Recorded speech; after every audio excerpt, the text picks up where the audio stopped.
习近平没有把握他能够当第4任，因为第3任拿的已经很勉强了，第3任已经是坏了规矩拿到的。他说啊，给我第3任，为什么我可以把台湾拿过来？从现在到明年21大之前，他会全力内攻台湾，尤其是内攻台湾立法院，然后推和平谈判什么的，所以这是我们真正要注意的问题。翁小玲基本上。你被质疑说你跟中国的关系，他居然堂而皇之说我是中国人，那这个表态是一个非常特别，而且这个对整个国民党来讲是不利的。他这样讲了，按照中华民国宪法来说，我是中国人，这样讲是没有错的。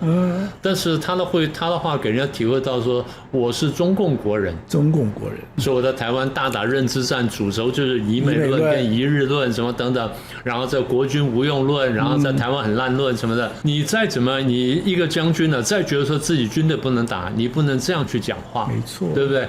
你得去正面的争辩，说你要怎么样，你要怎么样，这样才能打仗。不是说我们不能打仗。对啊，那你就说，那你下去就投降了嘛？那我养你干什么？我养你干什么？对啊，然后中华民国国军把你养到少将，然后中将，就你上面去长他人志气，然后灭自己威风，这是不合适的了。对，我讲一句话。老蒋总统看到这种将军会怎么样？枪毙了，立刻枪毙，立刻拖去枪毙了，立刻把他行刑，然后去枪毙了。对，各位朋友，请支持我们的团队制作优质的影片，我们需要你的力量。如果你喜欢这个频道，请按赞、分享、订阅。你的每一则留言，你每一个分享，每一个抖内，对我们来讲都是最大的力量。我们也诚挚的邀请你成为我们的会员。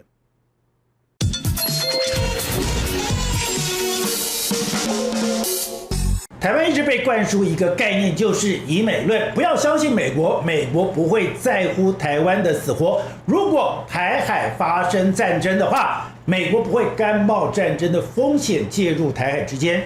但真的是这样吗？这一次的汉光演习可能颠覆很多人的想法。从这一次的汉光演习，你可以看出来说，台美之间的军事合作居然已经慢慢的开花结果。从这一次单兵所使用的步枪，居然一口气完全舍弃国造的6.5式步枪，改为什么？改为美制的 M4A1 步枪。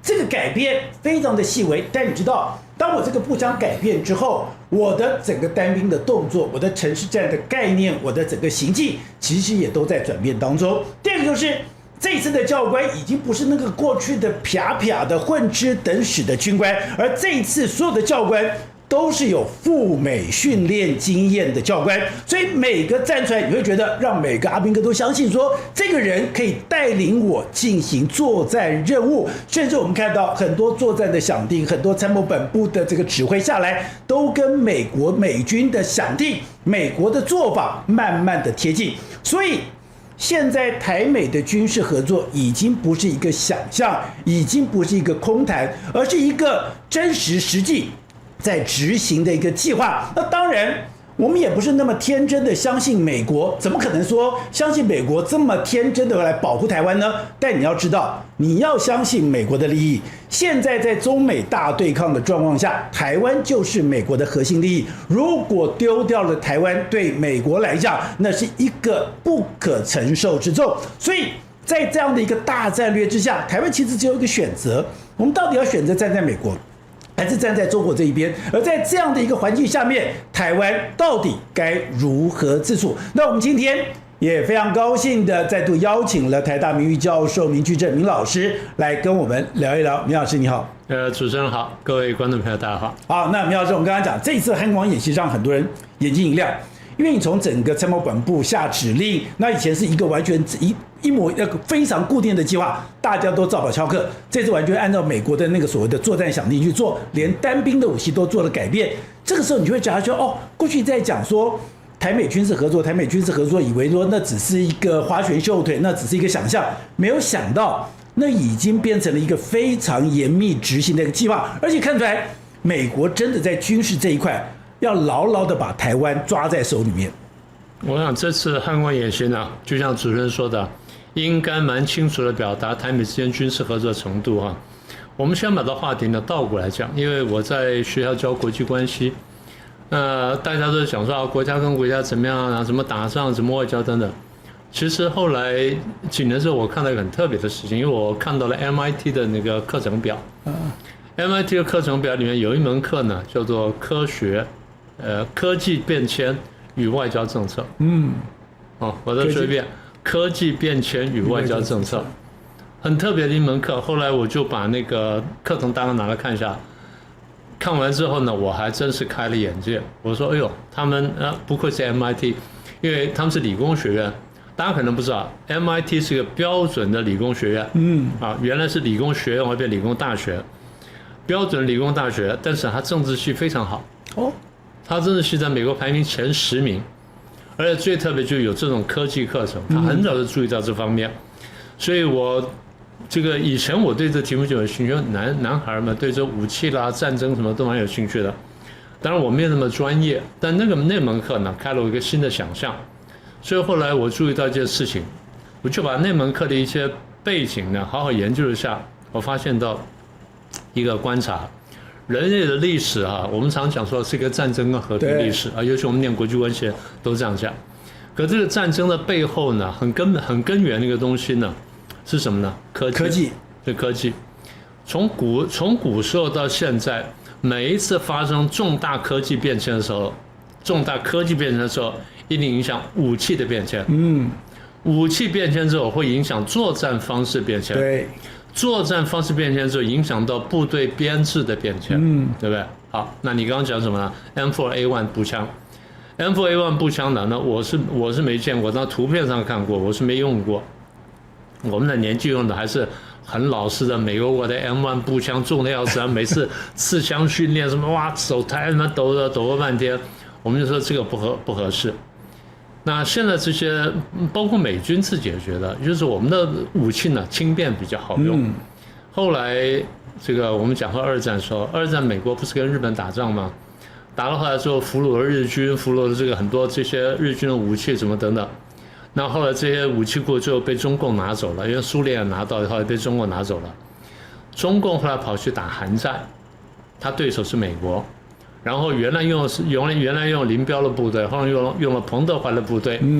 然后彭德怀的部队就说，那我们现在手上有几个武器库，有这个美军的武器库，有苏联的武器库，然后有国造的，然后还有这个日军的武器库，那让官兵自己选。官兵说我们选日军的武器库，日军武器库比较轻便，适合东方人身材，对不对？好，我们现在讲什么呢？我们讲就是科技变迁之后呢，导致作战的变迁什么等等。所以今天你说这武器变迁，它反映什么呢？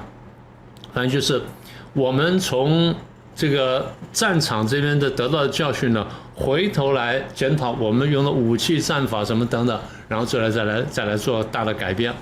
所以你现在看到说美国，你前面跟我讲说美国现在把新的步枪交给我们，让我们的兵来用，然后包括什么瞄准仪什么的都过来了，瞄准枪都有，瞄准镜都有，瞄准仪都过来了。那换句话说呢，就是你的武器跟我是同步的了，对，所以武器跟弹药是同步的，然后现在训练是同步的，接着会什么同步呢？后勤要同步，所以武器训练后勤同步，这是一个很大的突破。我们一句话讲完这是中共最不愿意看到的发展。当然嘛，对不对？因为美军等于把他的战场的大家知道一件事情，二战之后美国打仗基本没有停过，对不对？从韩战啦、越战啦一路打，那有赢有输什么等等，但不管怎么样，他的战场经验是非常丰富的。在当今世界上，没有任何国家战争经验比他更丰富。有些国家说我打仗还打了几十年，对，但你只打一种战争。美国打过各种战争，对，不同的国家、不同的地形、不同的对手、不同的打法，包括有打赢的、有打输的什么等等，所以他经验是非常丰富的。他现在把他这个最完整的最新经验呢，一步一步的移植到台湾来。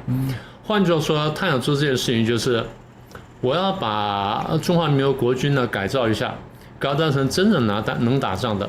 当然了，我不会把阿富汗战场的经验放在这边来，因为这边大家不太适用。但是我会把乌克兰什么的这些呢，看起来比较合用经验呢，我搬到台湾来试试看。那譬如说，第一呢就是，如果你单独打的话，我把你改造一下，你能打多久？然后我要估算就是我如果真的要来帮你的话，我多快可以进来？比如说2个礼拜、3个礼拜，那我就要帮中华民国国军打造到你至少要能撑2到3个礼拜，要等到我进来，至少要这样，有自我防卫的能力，对，有自我防卫能力。你能撑得更久，那当然更好，对不对？那我就时间就更余裕一点。那你如果撑不了的话，你至少在这段时间你要给我撑住，然后我要能够进来。换句话说，他的作战想定呢，他已经不是说啊，我随便想想，现在已经是很认真的想说，哎，万一真的我要防卫台湾的时候，我怎么办？他在想这件事情了。所以我刚刚讲，我说，其实美军这种修改或者这种改变呢，很重要一点就是，第一，他参照了俄乌战场的经验。俄乌战场呢跟过去有点不一样，就是第一呢。我们原来以为俄军很厉害，因为大家都以为说俄国是世界第2强的军队，就没想到俄国正规军打成俄国第2强的军队，而不是世界第2强的军队。那为什么这样呢？就很重要一点就是，原来呢，俄国的骇客是很厉害的，俄国这个网络部队很厉害的。那为什么在乌克兰打了半天没有发生作用呢？因为美国进去了，而且很多欧洲国家进去帮忙，所以原来我们预期就是俄乌战争开打之后，大概不要说太夸张了，大概不到72小时，乌克兰呢会断水断电，然后交通大乱，然后金融大乱，没错，4年多了，超过了第1次世界大战的这个战期。乌克兰现在水电基本还可以用，交通基本没乱，金融没乱，表示什么？它的网络的部分呢守得非常好，所以美国有帮忙，然后东欧跟北欧国家有帮忙。那么也就是俄乌战争的这个第一个就是我们怎么样在这个网络战上面先能够守住，然后第二才是在真正战场上面我们怎么作战。那我们很惊讶看到，就是俄国军队的打法跟2战差不多，对不对？还是军团，还是大军团作战，大部队，然后什么等等。哎，乌克兰俄国后来你发现，这4年下来，你发现俄国跟乌克兰之间没有大军团对战过，然后甚至没有大部队对战过。俄军呢一大堆出动之后呢，找不到乌军主力在哪里，这是到敌人在哪里？他这最困扰的地方。除了什么红军城说有过一个打了很久的攻坚战，其他地方的乌军呢都是飘来飘去，飘来飘去，这是乌军聪明的地方，因为我不能跟你硬拼。第一，你大军团作战经验比我丰富；第二，你兵力比我雄厚；第三，你的面积跟人口跟资源都比我强，那样硬拼了我一定输掉。所以我等于是用游击战的方式应对这个大军团作战，这是第2点。第3点就是随着战争打久之后呢，大家发现武器也开始改变，武器改变的作战方式改变，所以我们等一下会再详细讲到这一块。所以俄乌战争呢，开了大家的眼界。其实91年到92年呢，美国当时第1次打伊拉克的时候，已经开了人的眼界了。但现在比30年前呢有更大的进步，因为科技也进步了，这是第一个。那第二就是美国现在看到的第2个教训呢，应该是中共的准备怎么作战。现在很多什么兵推啊什么的呢，还是想定说中共怎么样大部队在集结，靠近福建、广东或者浙江一带集结，然后怎么样从北中南3路进攻台湾，怎么跨海，然后怎么登陆什么等等，那是诺曼底式的打法，那是2战时候打法。中共也晓得大概不能这样做，因为台湾海峡是并不大嘛，它面积并不大，但比诺曼底要来长一点。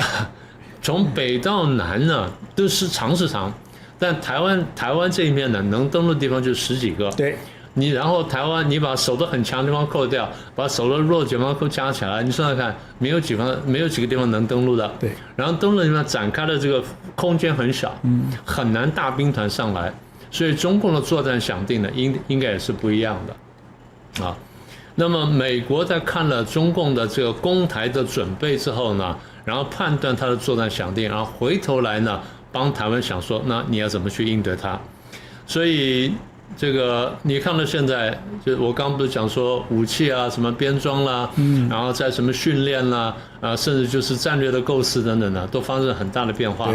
那这就说明美国正在把他认为将来台海战争怎么打的想定，跟我们交流，然后跟我们结合，然后帮我们训练军队。所以我们过去讲过，美国对台海的大战略不是要爆发战争。大家说美国不会来，我说美国会来，但是美国是最好不要来，因为要来就要跟中共对打，那对打后两个大国对打，到时候难免会打出火气来。一旦打出火气的时候呢，那个武器就不断的加码，到时候打到核子大战了，那人类就要灭绝。所以不管中共怕不怕，反正美国心里对这事情是很低估的，所以他说我们不能再这样打。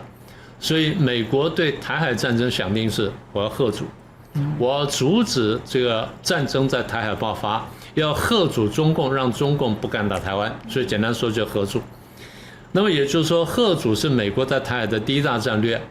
嚇阻并不表示说我不准备进来作战，嚇阻是说我万一嚇阻失败，我才要进来作战。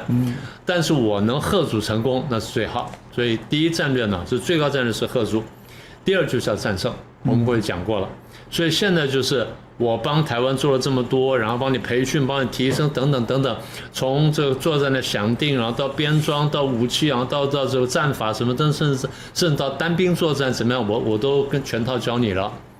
我的目的呢，就是要嚇阻，也就是大大提高中共攻台的代价，让你在战场上不能打赢。中共会算一件事情，万一战场上打不赢的话，我可能会内乱。所以这点呢，他是了然于胸的。那么也就是说，美国在台海战场上面，如果增加嚇阻成本的话，那么就可以避免战争。但是我再说一次啊，如果说我们过去判断是对的，也就是美国今天把台湾看作是一个实质上战略同盟，而是你刚刚说的核心利益的话，那对美国来说，台湾是不能丢的。也到最后呢，万不得已呢，我必须进来。但是我能不进来，还是不要进来，这是基本的想定。因为在攻坚里面，国军是个关键，国军想不想打，能不能战，敢不敢战，擅不擅长战，这个对美国来讲非常重要。对，那为什么很多退将没有信心？是因为你这些退将过去的概念，你过去这些的训练，你那些的救世的方式，你当然会没有信心。这次我觉得最惊讶的是说，其实我们这几年来每年都派军事官到美国去受训。那我们的军事官到美国受训的时候，其实是从根到所有的改变到你的行径啊、交互掩护，全部都要这个美军的那一套。这一次我觉得我最惊讶的是，他这一次的教官都是由美军训练出来的。那美军训练出来的教官，他在教学员的时候，那个概念、那个想定、那个气势，跟过去是完全不一样的。不一样之后，我觉得对台湾来讲，最重要的是说，如果你今天去看到那些退将讲师，你会觉得我对国军一点信心都没有，国军是不能战的、不能打的。但是如果你慢慢看到这个在转变的过程里面，如果是这些受过美国训练的，他说那个气势出来是完全不一样的，教法是完全不一样的，动作是完全不一样的。透过这些人的慢慢转变，最重要的是，你让台湾人有信心，让台湾人觉得我能战，我可以战，我能够保护这个地方，这跟过去的国军是完全不一样的。所以等于说这几年来，你台美之间的军事合作，我台湾的军人到美国去受训，甚至我连从体能训练、武器的使用、兵法的概念，这东西慢慢在转变的时候，我觉得这些对台湾来讲是好事情。那当然是了。我们常讲是兵随将转嘛。我在学校教书的时候，我这样讲，兵随将转。我说我今天带你们就跟一个将军带一些兵一样。那我若要求你们是松松散散的话，你们也不怎么样。那如果说我要求很严，然后我各方面我自己也做得很端正，然后我也真的是落力下去的话，那你们就有不同。那的确是这样，因为也就是每一个做指挥官也好，做领导也好，你怎么看待自己，怎么看待你带的这个属下，怎么看待你的部队，这个我们过去当过兵都知道。你对身边这人得关系不错的，因为真的上战场的时候，我就靠你保护我，你靠我保护你的。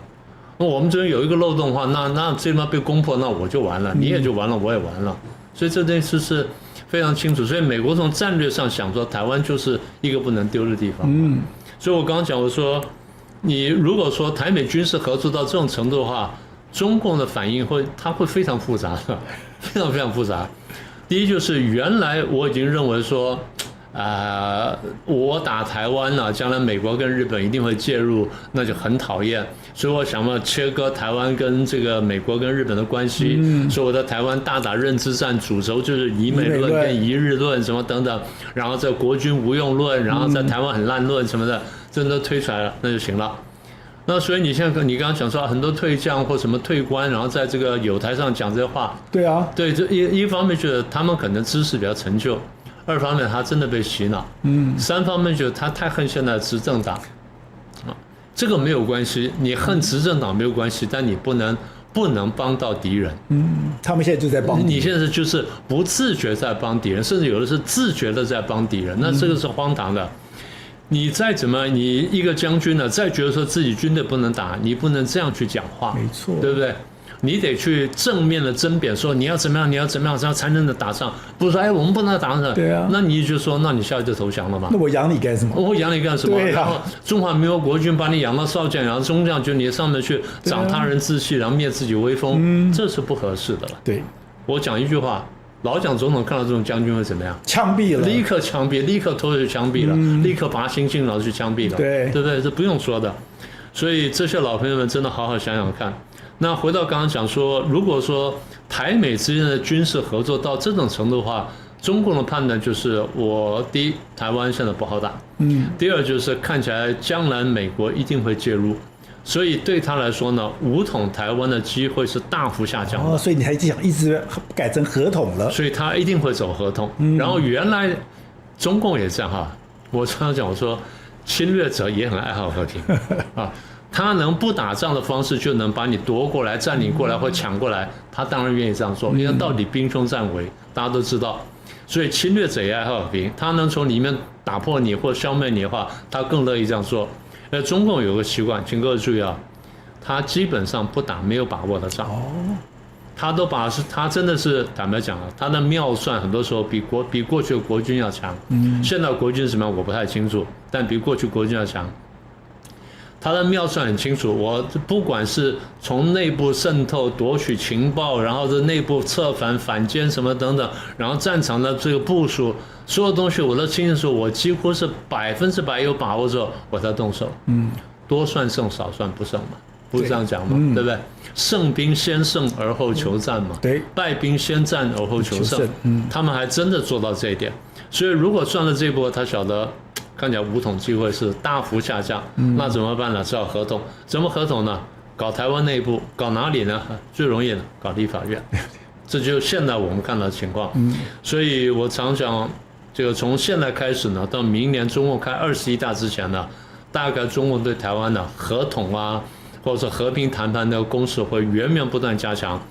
等到我们这个立院新的会期开会之后呢，我们看到新一波的攻防，毫无疑问。另外就是从俄乌战争，我们再看到伊朗的战争，无人机现在扮演的角色都越来越重要了。那川普最近在关税上出了一个非常特别的，他对全世界的无人机课征都是100%的关税，可是对台湾只课征15%。对，而且我们今天台湾有很多的公布，像雷虎这边，我们居然就可以得到它的红区里面的这些这个技术，甚至我们跟它有很多的技术合作。代表说，现在第一个当然，我们的台美军事合作，你在很多的作战上面，我们的关系越来越密切。第二个有一个重要的是说，它一定要扶持台湾的无人机产业，那也不是嘴巴讲的。现在在关税上面，在技术合作上，甚至要求美国在台湾设厂上，都已经跟过去不一样。对，当然是因为，那么也就是说，我们其实前几次来这边上节目的时候，我讲过一件事情，我说大家不要小看台湾晶片。台湾现在的处境是利用最高阶的晶片跟美国结成了晶片的战略同盟。这句话非常关键，请各位再仔细想一想。那为什么这么重要呢？这就回到我们刚刚讲的，科技的变迁导致武器变迁，导致战法变迁，导致编装变迁。今天就落实到这一步。所以我们刚刚不是提到说这个俄乌战争吗？那俄国的面积是乌克兰的不知道多少倍。俄国的人口是乌克兰的3倍到3倍半到4倍左右。那乌克兰的各方面的条件什么等等都不及俄国。俄国是这个军工企业搞了这么多年的，乌克兰是帮俄国搞军工企业，然后最后很多是给了俄国的。所以大家都判断说啊，如果俄乌战争开打，那没有几天乌克兰就被打败了，然后这泽连斯基就或投降或逃亡或干什么等等，就打到现在4年多。到现在呢，你发现乌克兰还可以反攻，它不但反攻，它可以长程奔袭，对，可以打什么800公里以外的目标、900公里以外的目标，打1300公里以外的目标，然后把炼油厂打掉了。他现在把最大的工厂都打掉，打到现在传说。这个美国副总统范斯跟泽伦斯基讲说，哪个地方不要打，哪个地方不要打，因为打的话，可能全世界油就没了，那这可能油价上来了。这第一个。第二就是上次不是这个5月8号还是9号，这个俄国不是要这个大游行，胜利日，对，胜利日大游行5月9号，然后传说这个普京跟这个川普讲，你叫泽连斯基那天不要打我，因为我要游行。如果是假的，那就是玩笑话；如果是真的话，那比方说这个还真是一个真实威胁。换句话说，今天连俄罗斯的首都它都没有办法自保，那么也就是说战争的这个打法改变了。所以俄乌战争的经验跟教训呢，美国现在是开始认真学习。第二就是美国现在很尴尬的，他打伊朗打到现在打得很漂亮，对不对？把伊朗海军歼灭了。空军歼灭了，然后川普一天到晚出来讲说，那我把海军打掉，把空军打掉了，那你为什么不往下讲呢？照理说现在应该投降了，那为什么没有投降呢？川普说啊，这个伊朗被我打败了，他讲的话已经好几次了，已经不是第一次了。我们现在问的问题是，为什么伊朗到现在还能对抗美国？简单说，我靠无人机跟飞弹。对。恐怕主力还不是飞弹，是雪哈无人机，也就见证者无人机。那么也就是说，这就应了我们刚刚那句话：科技的变迁导致武器变迁，导致战法改变。其实美国对这不是没有了解，因为它这种精准武器是它最早用的，对不对？91年、92年打伊拉克波湾战争，它就用了。那他到现在发现说，有人青出于蓝，这个乌克兰打到现在好像比我们强。所以我们现在外电就有消息了，这个美国也汲取了俄乌战场的教训，所以今年呢4月到5月的时候，美军自己出动，然后在德国的一个训练场跟乌军呢来演习。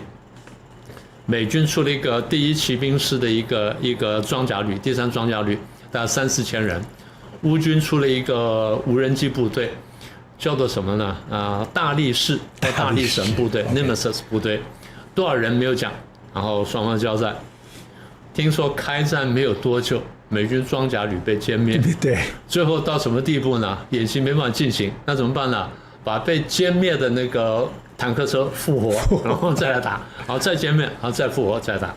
这个过去是有过的了，因为在过去兵棋这个推演当中，就是作战想定当中呢是有过这个事情，因为。有过不止一个朋友跟我讲说，那么打的时候，怎么敌方那个军舰又复活了，敌方坦克又复活，我要再打等等。这在这个兵推里面经常有这种事情。所以现在在美国的实战上面，第1装甲旅已经完全不是乌克兰无人机部队的这个对手了。换句话说，装甲旅要在战场要存活的话，它必须要更新它的战法。对，就这么简单，因为你现在面对是新的武器、新的打法。所以这个其实这还不是第一个新闻，我几个月前就听到的新闻就是，可能乌克兰的部队跟北约在哪边演习，然后在立陶宛在哪边演习，然后也打败了北约，恐怕这还不是第一次。那也就是说，大家对于这个新的战争呢，它有新的认识，大家就要重新去改变这个战争的思维。所以你刚刚讲说我们的退将。如果他们去参观现在新的这汉光演习的话，说不定他有一些不同的想法。当然，现在讲起来哈，这个有个很大的差别。你说美军不是武器很强吗？对，美军过去一般走什么？走高精尖。对，高精尖，也就是他想定就是我对付是一个很强大的敌人，然后他用这洲际飞弹打我，他用核子武器攻击我，他用什么？然后我怎么去防卫什么的。美军经常想的这东西，对，但是他对于这些这种中下阶的这些敌人呢，他的想定常常是不太完整的，所以他在阿富汗为吃瘪，在越南吃瘪，在韩国战场吃瘪，就是他对这些好像不是他的 peers 这种部队呢，他的想定不太一样。所以现在他慢慢改变更多，想说，我过去经常吹牛，我可以打2场半战争，但都是我美军的想定。那现在呢，我的2场半争呢，要用伊朗的想定或者乌克兰的想定呢，这样子可能才会不一样。所以现在他发现一件事情，对我有很棒的这些防空飞弹啊，各种系统，但是如果说像伊朗这种无人机上大量攻击，要用便宜的几万美金一架或几千美金一架，甚至更便宜的一架飞过来。我记得我在那个我们家附近的不知道是哪一个什么店里面看到那小的无人机，一架也就是几千块台币，对不对？那后来我朋友去问我，这玩意儿你把那装，你可不可以装炸药？可以装炸药的呀。你不要说别的，我光是装这个什么黄色炸药就很讨厌了，不要说装了 C4 了，装黄色炸药就很讨厌了。所以这玩意儿能不能炸人家？可以炸人家。那问题是你怎么用，然后到时候怎么办？所以美国发现就是我有非常昂贵的装备，但是呢，很便宜的无人机打我说我不划算。对了，看起来杀伤力是不够，但是无人机如果做的大一点点，然后它装的是高爆弹药的话，它杀伤力可能不输飞弹。这第一个。第二，精准度，现在无人机精准度可能超过飞弹，非常高。这第二个。第三呢，操作性。那飞弹呢要很大的一个系统啊，什么雷达什么等等，无人机不用啊，它可能用个手机，用什么玩意儿，那弄就飞过去就打了，所以操作性非常方便。然后最重要的价格便宜，价格便宜之外呢，生产速度快，对，所有这东西对于适应新的战场呢是完全不一样的。所以我刚刚讲说，为什么俄乌战场跟伊朗战场呢，让世人呢对战争的这个有了新的认识呢，那真的是不一样的。因为像乌克兰过去没有这样的经验，它完全从零开始，它现在1年可以生产到800万台的这个无人机，这非常可怕的。因为它作战就需要这么多呀，你没办法。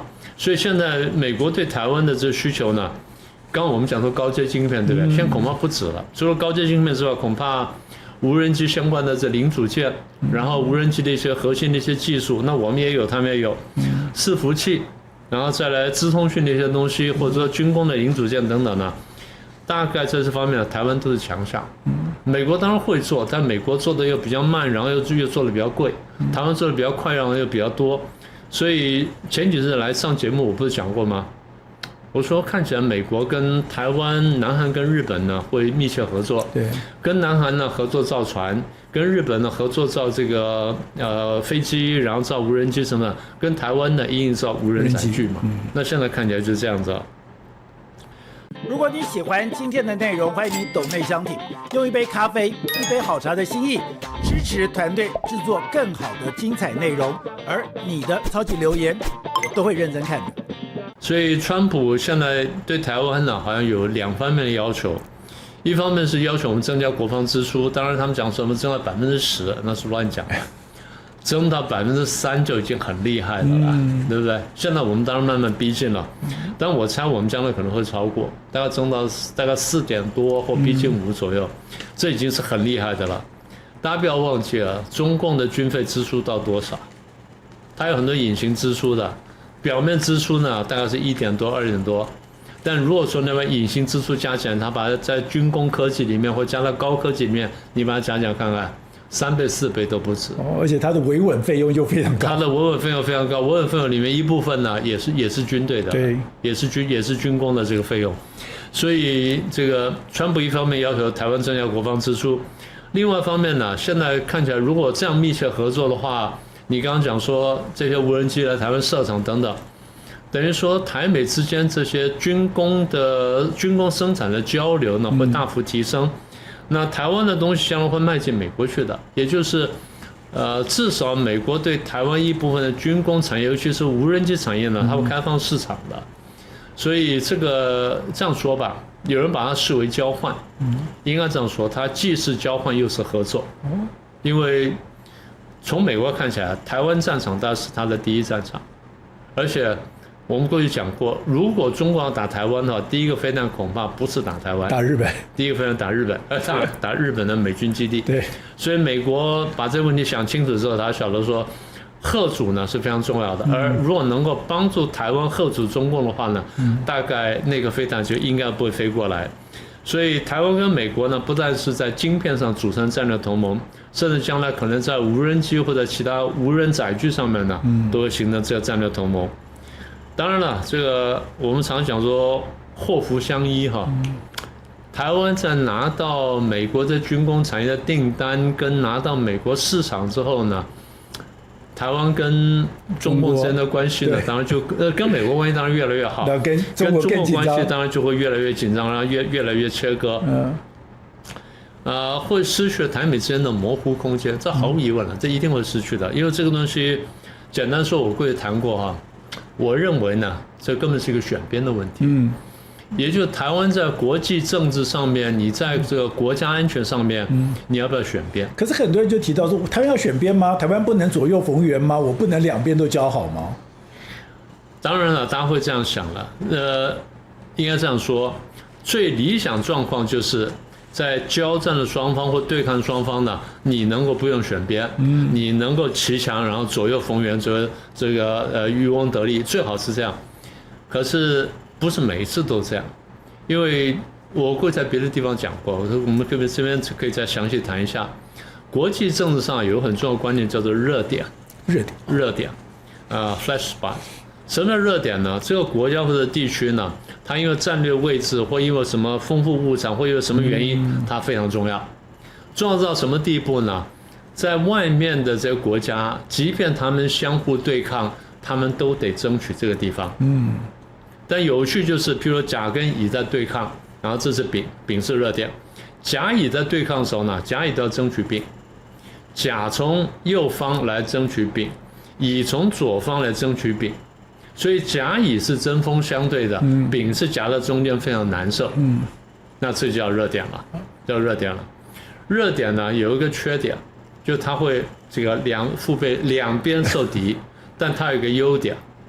两边都不给让对方真的得到它，所以它空前难受而空前安全。就台湾现在，这就是我讲的。所以我这10几年一直在讲，我说啊，台湾空前难受、空前安全，它就是这样来的。台湾就像什么呢？有点像瑞士。大家说啊，它这个瑞士怎么样？对，那瑞士它之所以能够中立这么长时间呢，很重要就是因为它地势比较高。谁拿到瑞士之后，他都俯瞰其他国家。这边看法国，这边看德国，这边看这个意大利，那边看奥匈什么等等，比如这样。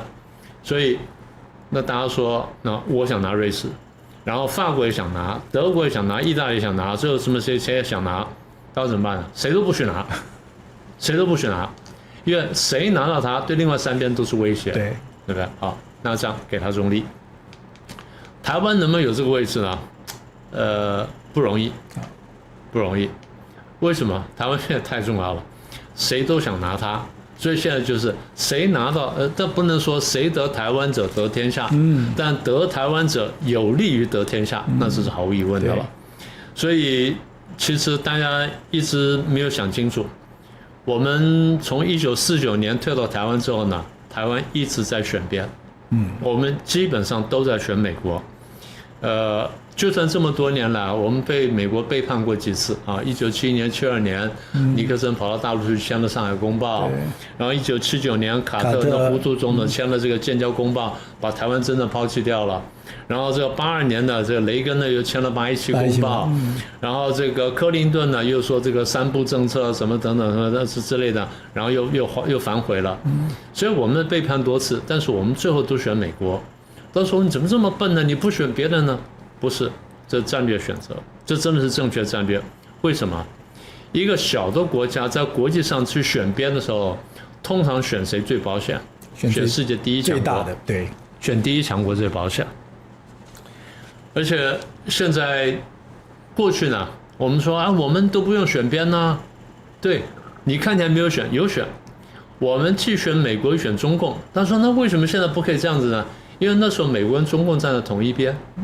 美国跟中国站在同一边对抗苏联的时候，我们选美国就等于选中共。那美国跟中共联合起来对抗俄罗斯的时候呢，那我们选美国也等于选中共。然后美国跟中共很友好的时候呢，我们选谁都没有关系。那现在问题来了，当美国跟中共开始对抗的时候，我们就不能那样选了，没有模糊空间了，没有模糊空间了。所以现在就是我们选第一强国，还是这样，这第一个。第二这是安全的考量。那另外还有我常讲，是选边有几个指标啊。第一个指标是安全考量，大家再想一下，我选美国比较安全呢，还选中共比较安全？当然选中共啊，因为这样就不会打我们。不是，选了中共的时候，将来美国会打我们。对不对？它逻辑是这样。选美国的中共会想打，但是美国可以保护你。但选中共的时候，美国来打你，美国一定会打。你觉得中共能保护你吗？这里你得想一下。所以这个国家安全的问题。第二什么呢？经济利益。我选美国经济利益比较大呢，还是选中共经济利益比较大？这个很清楚。咱们说过去选中共经济利益比较大。对不对？过去那时候改革开放什么等等。但当他开始锁国闭关自守的时候，然后美国又有对我们有求的时候，然后美国现在又开始要复兴它的工业的时候，当然选美国，因为这是未来的希望，这是过去的市场。所以这个是这样看起来，就是过去想选两边的各得半分，现在不是，现在选美国呢可能得0.9分，选中共得0.1分，这是经济问题。第三是价值观，你觉得我们的价值观跟中共比较接近呢，还是跟美国比较接近？大家不要管虚假的民族主义，没有中共之后，那个才是真中国；有了中共之后，那个不是真中国。大家不要把那个搞错了。所以从国家安全来说，从经济利益来说，从最后这个价值观来说，选美国比较对。这个是选世界首强的原因。所以这是我讲说台湾选边的3大标准。那么也就是说，台湾现在必须选边，台湾没有不选边的空间跟自由。而在这个过程当中，如果看不清楚或者选错边，我们要面对的不是失败就是灭亡。这个话呢，我想再提醒一次，我的蓝营的老朋友们再想一次。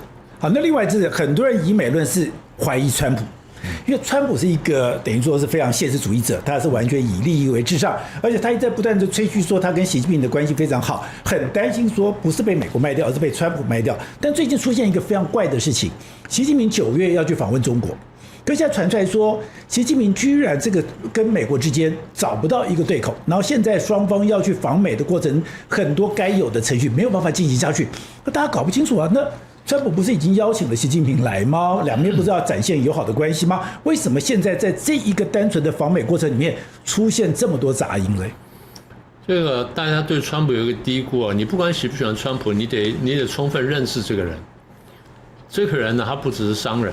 当然，他交易性格非常重，然后他还写过这个如何交易的书啊，什么等等。然后这个这边说台湾可以交易啊，台湾是一个很好的筹码哈，这些话听起来都很不舒服。但是你不要忘记，他是世界第一强国的领导人，你还真得认识他。所以这是第一点。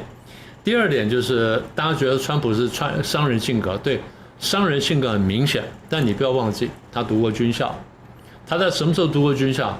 他在青少年时期读过军校，那个过程对人的人格形成的过程是非常重要的。所以大家常常忘记，川普的个性呢，既有商人的一面，也有军人的一面。这点呢，大家必须配合起来看呢，才看得完整。所以回到你刚刚的问题，说现在找不到对口，我觉得一个可能性就是我耍你了，但我不是乱耍，我在耍什么呢？我要耍说，我制造一个谈判的空间、谈判氛围，因为谈判跟战场是一样的啊。在战场上呢是武力对决，谈判呢是这个文的招数对决。我们常说文攻嘛，文的招数对决。所以中共也常讲，他说战场上拿不到的，我在谈判桌上拿到，就是这样子。那每个国家都是如此。所以川普大概想通这件事情之后呢，我觉得他印象最深刻就是2018年到19年那次的贸易战，跟中国打了这个1年多，最后签了150页协定，过2天中国一个电报，一个这个电话告诉他说作废，我不要了。哇，川普勃然大怒，就把那个10%的那个关税升到25%，然后双方再来谈，干什么？中国也在玩你嘛。也就我就磨你的耐心，我看你怎么样。那现在川普想通了，我也磨你一下。我可能还是希望你来，他们说川普也可能希望习近平来，川普也晓得习近平有求于他。但现在呢，我要降低你习近平来之前你跟我的谈判空间跟谈判筹码，所以我玩你这么一下，这第一个。第二就是这个习近平为什么要见川普？我觉得，这反过来说，先说这个川普为什么要见习近平？第一个就是我11月份要选举，我得拿出点成绩出来。第一个就是如果当然现在有点难了，如果我们能够签个贸易协定。你答应我买几千亿的东西，我可以拿来大肆吹嘘啊！我对这个中国的贸易战我又打赢了，我又比北京签了个东西，然后他答应我买多少东西，然后我的这玉米、黄豆、大豆什么全部可以卖，然后什么都可以卖掉，然后钢铁工业可以复兴，然后汽车可以复兴的，他可以大肆吹嘘，然后呢物价可以下降，然后所以大家投我一票啊，他可以这样讲，这当然是很好的事情，但是对这个他来说呢，还有一点好处就是。哎，他来这边，他来见我呀，他来见我，他有求于我，他当然不好意思大吹特吹，但是他可以在文宣上的造成的印象，让选民觉得说，你看，我连习近平都搞得定，他当然很希望这种感觉，我连习近平都搞得定，所以这个对我选举是有利的，这是川普想要的东西。那反过来说，我常常讲，我认为习近平有求于川普呢，大于川普有求于习近平。所以他非要见，他非见不可。最简单的理由就是这个我们现在不是关税休战吗？对，可不可以延长一下？当然可以啊，延长一点。我们不是说几月几号差不多了吗？我们延长一下，再延长个3个月、6个月，咱们再谈谈。这第一个。第二就是我们在见了面3分情，要不减免一点呢？25%减到15%，或减到12%半，或者再少一点再减一减，或干脆不要打了吧。这个你也有求于我，我也有求于你，那咱们好好做生意就算了，咱们不要打贸易战了啊！这第一个。第二就是这个，我虽然说不要黄仁勋的晶片，其实我还是要的哈。我从很多地方偷去买，还是很辛苦了。我当然买得到，很辛苦。这样的，干脆光明正大进来就算了。这样，你要不要取消晶片的限制啊？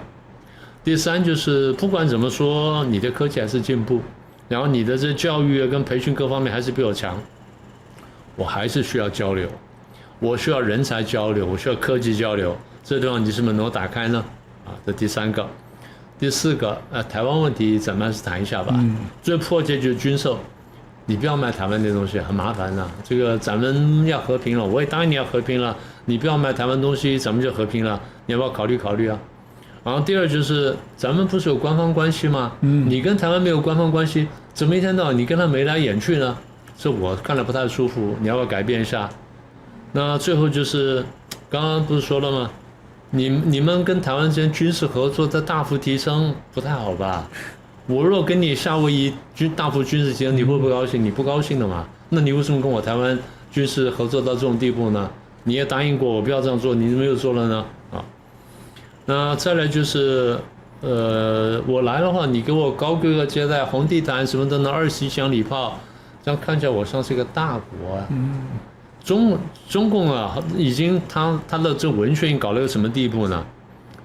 老百姓在新闻上啊，看国际新闻啊，只要没有看到中国的，就认为不是新闻，已经到这种地步。中国及世界，凡有中国才叫新闻，没有中国就不叫做新闻，已经到这种地步了。所以对他来说，我要来一下。对习近平来说呢，他念之在之的呢。是明年的21大，我们会讲过，对，我们等一下可能还有机会再讲一下。他没有把握21大，我是不是一定能够连任的？不要以为说独裁者一定能连任，因为独裁者每天都在风声鹤唳当中度过。他真的是这样，他觉得每个人都想杀他。凯撒从来没有想过 Brutus 会杀他，但是 Brutus 杀了凯撒一刀之后呢，从此以后独裁者都认为身边可能会有 Brutus， 他一定是这样想的啊。所以习近平也想说，如果说我能见到川普的话，川普高规格接待我，那我明年21大呢又增加一点点筹码，所以我当然愿意去。所以双方再谈谈，你觉得会不会见面？我觉得见面几率还是蛮大的，除非中间又爆发什么奇怪的事情，什么他中国热气球飞过美国空军基地上空啦，被发现什么之类的，或者是重大间谍案爆发之类。那只要没有这种事情呢，双方还是会见面，而且双方都坦白讲都有求于对方嘛，对，所以希望会达成某种协议。对川普来说呢，对于这个选举有帮助；对习近平来说，连任21大会有帮助。所以大概呢，没有什么意外的话，双方会见面。不过，苗老师，你一直在强调说，在21大，习近平要去争取连任，对，他这个对他真的是有压力吗？现在已经有这样的趋势吗？然后呢，这样的一个动作让他非要跟川普见面吗？应该这样说，他不跟川普见面呢，他21大也反正有胜算。我现在讲不是说他没有胜算，我讲说他有危机。也就是说他不是100%保险。大家就问说啊，这个怎么可能不是100%保险的？现在所有人都被他除掉了，李克强也死掉了，现在没有任何人可以对抗他，看起来没有像样的人。你觉得凯撒那时候怀疑身边有人可以挑战他吗？没有啊，对不对？很多独裁者都不认为身边有人挑战他，但是看每个人都想可能会挑战我呀。这叫做独裁者的这种疑心病，这没办法的呀。我们上次讲过，其实他真的有连任压力的。他照中共规矩啊，其实一般来说，你在一定职位上，你只能干2任嘛，每任5年嘛，就干10年嘛。那理论上，习近平2012年上台，刚来2017年是第1任，17到22年是第2任，2任就是你该下来，然后在17这时候你要选下一届的接班人，把他们选进这个常委会，这个选进这个政治局常委会里面来，然后7个人里面有2个是这接班人，一个准备接总书记，一个准备接总理，所以一个是见习总书记，一个见习总理，5年之后他们接班，就他没有选，他说他没有接班人，不是，他还是有，他现在不能明的竖起来，明的竖起来你们就乱箭射死他了，就像我当年一样，所以现在我一定把它摆在某个地方，摆得近的呢，摆在中央政治局这常委里面，比如说现在看起来最像什么丁薛祥，对，丁薛祥最年轻啊。再来远一点点呢，摆在政治局里面，大概差不多65岁上下的，有那么几个。再远一点呢，摆在哪里呢？摆在省委那里。所以他还是有一定有，一定有，因为就算我能够换器官活到100多岁，对，万一哪一天失败怎么办？所以因为难怪这传说丁薛祥这个大秘会上来。所以你这个独裁者他得算到，就是万一都不行，我说我一定要有一个底牌。毛泽东最后留了2张底牌，一张底牌是四人帮，一张底牌是华国锋。邓小平当时留了2张底牌，一张底牌是江泽民，一张底牌是胡锦涛。你觉得习近平不要留2张底牌吗？都要留2张底牌的。所以一张底牌可能大家看见丁薛祥，所以现在乱箭射他，他被射得很惨。那另外一张底牌应该是远一点点的地方，就像毛泽东当年把华国锋先摆到湖南，对，然后一步拉到中央来。现在呢，他会这样做。我现在讲就是习近平没有把握他能够当第4任，因为第3任拿的已经很勉强了，第3任已经是坏了规矩拿到的。他说啊，给我第3任，为什么我可以把台湾拿过来？当时怎么可能？好，你看我这个做法，大家听一看，也未必不行。那这样给我第3任，然后好吧，给你这样试试看。那第3任你要做出成绩来啊！第3任到什么时候？到明年呢？到2027年呢？所以换句话说，他在2027年以前不能在台湾问题上有所成果的话，他很难交代的。对，我可以用压的办法，是什么办法？但是还是难度悠悠之口。所以我最好是拿出成绩来，而且我经济也没有搞好。失业问题又很严重，然后社会动乱现越来越多，我财政又不好，外交上又很糟糕。那大家问说，你第3任搞成这样子，你凭什么要第4任呢？第4任我可以把台湾拉近一点点，所以我才讲，从现在到明年21大之前，他会全力内攻台湾，尤其是内攻台湾立法院，然后推和平谈判什么的，所以这是我们真正要注意的问题。所以战场和平谈判的题目一定出现，现在已经慢慢看见造势了，所以我们要小心。美国大概也看见了，是，所以 Rubio 不是讲了吗？Rubio 讲说，这习近平最理想的做法，就台湾进行某种公投，然后自愿告过去，就这个东西。所以美国也看懂了，所以美国要看懂，就要增加你的这个难度，增加难度的话，就是你一开头问的。把台湾的国军的编装跟作战方式呢做彻底的改变。而且我觉得很有趣是，战场在立法院，那战场在立法院的什么，在国民党党团。那所以现在的国民党党团，你就看见他现在国民党团的出现分裂，所以你就看到为什么韩国瑜跟傅昆萁之间的斗争，或者之间的这个冲突，这中间根本背后就是一个美中之间的冲突。对，对，这个其实我们在去年2月份已经知道了，只是不确定他会怎么表现而已。我们知道战场会在立法院，但是不知道怎么表现。那么这1年多下来，大家看见了，也就是国民党的这些立委或者怎么结合白营的立委，怎么去阻拦一些东西，对，我们看到了，我们也看到蓝营的这些高层的领导怎么去大陆，怎么去各国访问，我们都看到了。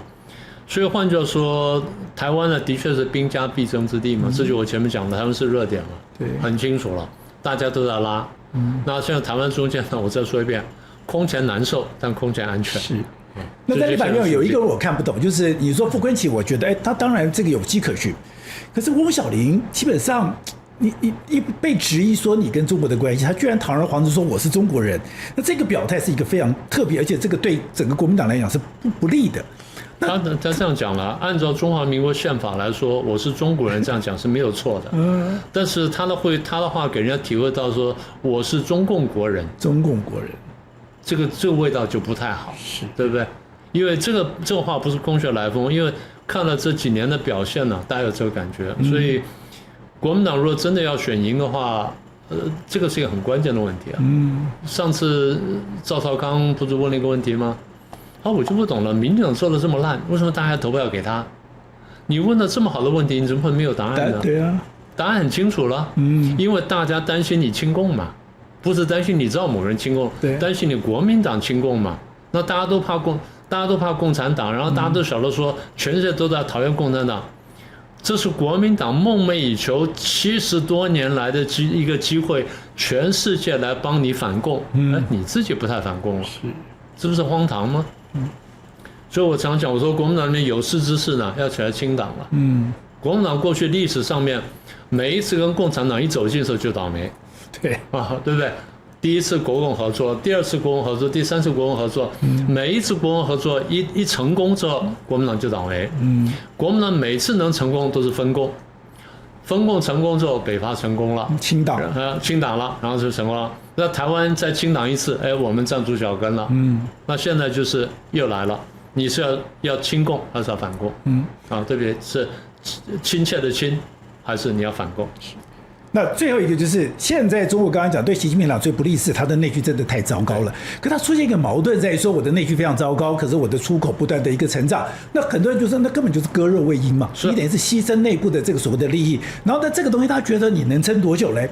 这个对整个中国的经济或者对整个中国的人民的生活其实是一个非常大的一个伤害。当然是不过这个题目太大了，我想我们得下次花1整个小时时间来谈这东西。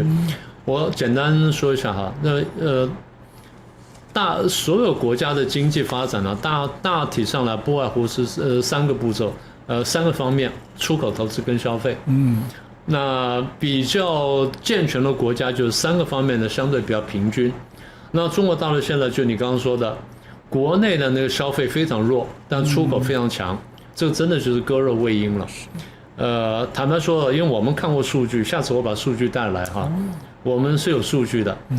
他对于国内的这些补贴到那个地步，已经坦白讲到天怒人怨的地步。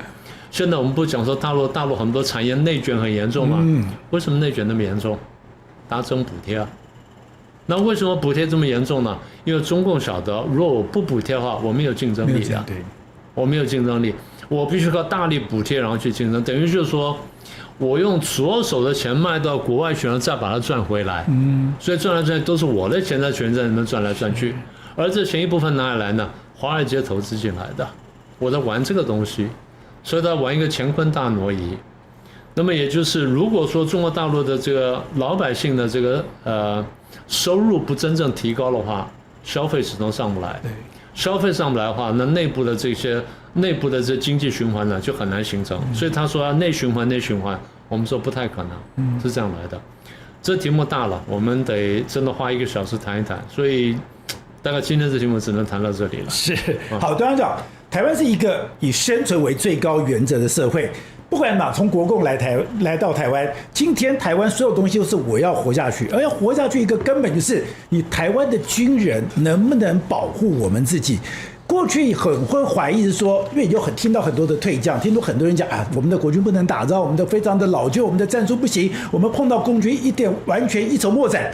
但是你会发现，现在这些状况都慢慢在改变当中。我过去对马英九有很多的批评，就是因为他在马英九在8年的任内里面，对我们的国军的所谓的建设，对我们国军战力的提升，完全一筹莫展，完全无能。现在这开始已经做改变，我们欣然接受这样的一个改变，我们也愿意这样的改变。但这一次的汉光演习还有一点，就是我们的无人机当然还在加强。当我们台湾相信我们可以保护自己的时候，我们就可以更堂而皇之的来面对这个世界。好，非常谢谢苗老师今天又告诉我们这么多的事情，谢谢。好，也谢谢各位观众。各位宝洁朋友圈的朋友，大家好。您对我们的支持，还有您对我们的指教，其实我们都会认真的阅读，因为您的每字每句都是我们自己反省，我们要自我检讨，甚至我们未来怎么去调整方向的一个关键的因素。所以我们就刚刚讲到的，就是你现在的这些留言有什么留言，那我们可以怎么样子来的跟观众来进行回答。淑君说：“支持宝洁及团队，你们是最优秀的。”非常谢谢您的肯定。当时讲说，我们的节目其实还有很多改进的地方，那这种改进也是我们每天都在做的工作。听后85R他说，政府部门主管机关应该管理一下，坚决不让中共产品进来台湾。我觉得应该这样讲，就是现在大家觉得很难思考，是说我们知道现在有很多的网购，现在很多的网购居然是有很多的中国的网购是这样直接进来。那你如果说没有任何的管制，现在很多国家都有管制，我也不理解说为什么我们台湾在这方面没有管制。你没有管制，第一个你的品质，第二个你是对台湾的商业、对台湾的产业会不会有伤害，这都是政府应该面对的问题。Rookwood 0222他说，天佑台湾，感谢宝洁，一起保护台湾，台湾人加油。当我们希望说，在台湾这块土地里面，我们真的好好的守护，好好的来保护这个国家。Karen 说，感谢宝洁哥制作这么好的节目。其实能够做这样的节目，其实是我觉得那是一种福分，那是一种福报，我们会非常珍惜。喂，20110他说，他看了政协会那一集，他说只有我觉得郑丽文尖嘴猴腮，面露凶相吗？对于郑丽文是不是尖嘴猴腮，我们不予置评。立刻他看了川普无视习近平警告的那一集，他说中国与和平水火不容，要改成这样子比较通顺。也就是说，中国跟和平水火不容。其实今天要追求和平的其实是台湾，我们从来没有挑衅过对方。好，刚刚讲到的，我们非常认真的在做我们的一个工作。其实我们刚刚讲到，我从以前我其实没有任何政党，那我也不去标榜这个东西，我只告诉你说，我们现在在这块土地里面，我在民进党跑那么久的时候，我学会一句话：相信台湾，相信人民，相信台湾，相信人民，这是我做这个节目里面最中心的思想。